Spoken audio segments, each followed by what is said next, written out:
ঢাকা চট্টগ্রাম মহাসড়কে সোনারগাঁও অংশে ছিনতাইকারী বহনকারী একটি সিএনজি চালিত অটোরিকশায় আগুন জ্বালিয়ে দেওয়ার ঘটনা ঘটেছে। এ সময় স্থানীয় জনতা দুই ছিনতাইকারীকে আটকে পুলিশে দিয়েছে। বুধবার রাত 11টায় উপজেলার পিরোজপুর ইউনিয়নের মৃধাকান্দি এলাকায় ওই ঘটনাটি ঘটে। স্থানীয়রা জানান, ছিনতাইকারীর একটি দল সিএনজি নিয়ে মহাসড়কের মৃধাকান্দি এলাকায় বিভিন্ন পথচারীদের কাছ থেকে টাকা পয়সা সহ বিভিন্ন মালামাল লুট করে নিয়ে যাচ্ছিল। বিষয়টি স্থানীয়রা টের পেয়ে তাদের ধাওয়া দিয়ে আটক করে। পরে তাদের ব্যবহৃত সিএনজিতে আগুন ধরিয়ে দেওয়া হয়। এক পর্যায়ে সোনারগাঁও ফায়ার সার্ভিসের একটি দল ঘটনাস্থলে পৌঁছে আগুন নেভায়।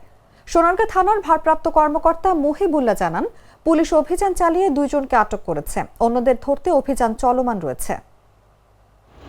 আজকে একটা জায়গায় ডাকাতির মতো ঘটনা সংঘটিত হচ্ছিল।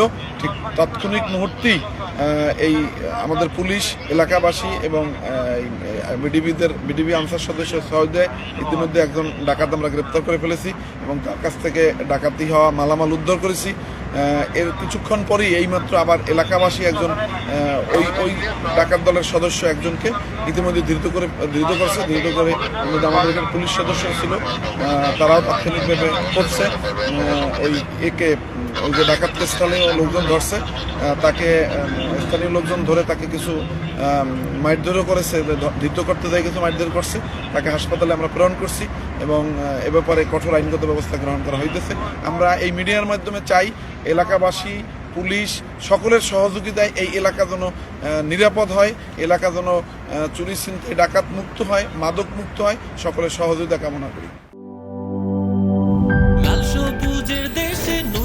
রঙের বেশে ঘরে বাহিরে সাজানো বলকে রেইনবো রেইনবো রেইনবো পেইন্টস রে সাশ্রয়ী দামে দেয়াল রাঙায় রেইনবো সবার রং সবার ঘরে ঘরে rainbow Rainbow Paints, the color of joy.